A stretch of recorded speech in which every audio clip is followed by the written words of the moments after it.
What is going on, guys? It's the Pure Experience here. But in this video I'm doing another best class setup. This time we're going to be focusing on the Sac3 SMG. This weapon is fully automatic, akimbo only, and is got the best fire rate in its class at about 17, which makes this weapon quite good up close and personal. Of course, it's kimbo only, fire rate's very high, you're going to shred up close regardless. And there's nothing really you can say about this weapon because it's just a kimbo SMG. There's not really much to it. You just gotta hope you can do well with it, I guess. But there's a fun fact to this weapon. It's actually statistically better than the MP11. At longer distances, it's a 4-shot kill. Although you're not really going to be getting those 4-shot kills because it's pretty much a spray and pray weapon. And at longer distances, it's very inaccurate, so it's not going to happen. But anyway, guys, we're going to get straight on with the class setup. So, kicking this class setup off, what you're going to need are 3 wildcards: Perk 1 Greed, Perk 3 Greed, and Primary Gunfighter. The attachments I've chosen for this weapon are Laser Sight, Rapid Fire, and Extended Mags. So, a 3 attachment setup. Laser Sight, well, it's going to increase hipfire accuracy. With this weapon being akimbo only, you want to make the hipfire accuracy the best you can get it. Of course, making your crosshairs slightly smaller as well while using Laser Sight is always a benefit.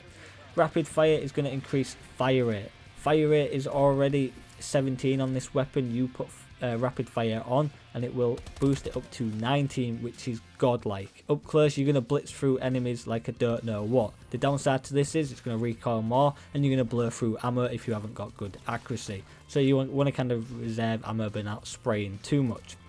But hopefully the last attachment will help. Extended Max. I don't know how many rounds it specifically gives you, but it increases each magazine round capacity. So I'm not sure the specific number, but it does help regardless because this weapon has hardly any ammo at all. Of course, you are using 2 weapons, so you get what you're given at that point. Going down to the perk selection, we have 5 perks in total. In category number 1 or perk number 1, we have lightweight and low profile. Lightweight is going to allow you to move faster, be more agile, be more fast, fleek on the feet, whatever you call it, just quick. The faster you are, the harder target you are to hit. Quicker you're going to pick up those kills, and the less time you're going to be spent lingering around in long distance areas because you want to be close to the enemies most of the time for you to get your kills. Low profile, well, it's going to make you invisible to UAVs, tracking rounds, and XO pin. Of course, the main one there is UAVs because everyone uses them at this point. I for one do. I'm a UAV whore. I always use it. Perk selection number 2, we have Gung Ho. Gung Ho is probably the better perk you can actually use for this weapon because you can fire while sprinting and sliding. There's no animation of pulling your gun up, it's just spray and pray, off you go when you see a guy, and it will help you win a lot more gunfights to those who don't actually run Gung Ho technically, although it doesn't always work in your favour, but it will help regardless. Perk number 3, we have pretty much the standard 2 perk setup: Toughness and Blast Suppressor. Toughness is going to allow you to flinch less when shot. I would say it's kind of a mandatory thing while using the Sac3 because if you get shot first, you're going to really flinch really bad, as well as the recoil. You're probably going to lose that fight. So Toughness is probably a plus there. Blast Suppressor, of course, is mandatory for me because you're invisible on the minimap while performing XO moves. It stops you from getting turned on all the time. You know, it makes it harder for you. It makes it easier for you to maneuver on a map without being seen on the map. And if you want, maybe replace one of those perks with Scavenger if you're feeling this weapon has way less ammo than it should, which technically it does, but I normally die before I run out of ammo, so it's all Gucci. Going down to the Scorestreaks setup, we have 1 Scorestreak because we have 1 point left in our pick 13. It is a UAV.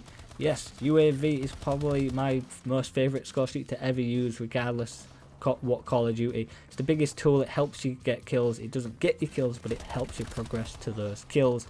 We are using 2 modules on this. It's a 650 UAV we are using. We are using speed, so it does faster position updating on the minimap, therefore making it a lot quicker for you to read off your minimap and get the kills. And enemy direction is a good one. Adds a facing arrow to the minimap of your enemies. That way you know where they're looking and you can always take advantage of that. But anyway, guys, that's going to be the best class setup for the Sac3. Hopefully it helps you use the weapon more effectively. If it does, I'd appreciate if you could leave a like rating and a comment. Thanks for watching, and I'll see you guys in the next video.